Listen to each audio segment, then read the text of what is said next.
Jay, and part of me knows the answer to the question, but I feel like I have to ask it anyway. No, but no.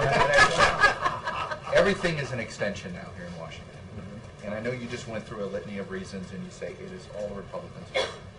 But you just talked about sequester, and there is a tour going around. John McCain is leading a tour on sequester, and everything is in it.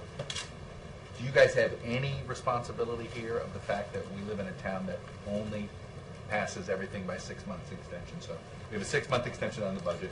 Everything is about avoiding the next delay. The sequester, everybody's finger pointing now, but it is just to kick the can. And I understand you just went through and said, hey, it's all their fault. It's all their fault. You guys have no responsibility in this whatsoever. Should you be having more summits here? Should you be forcing Boehner to just sit there and not answer you? I mean, I guess, is there a different way you guys should be going about this? It's a fair question about what is the best way to bring about the kind of consensus that has been lacking.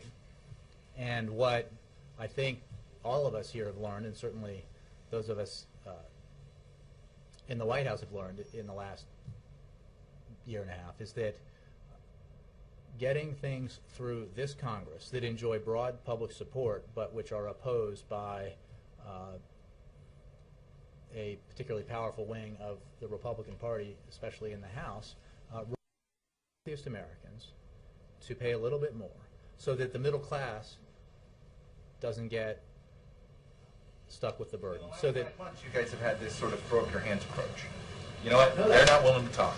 They're not willing to negotiate. But I think my point is that on a number of issues, including extension of the payroll tax cut, extension of unemployment insurance, including ensuring that student loans didn't double, the rates didn't double for millions of young Americans across the country.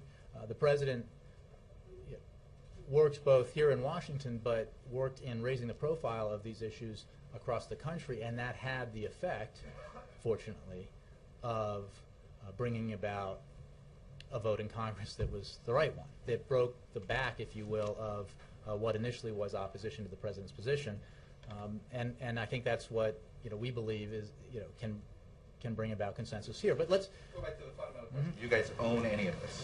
Look, the president is president. He's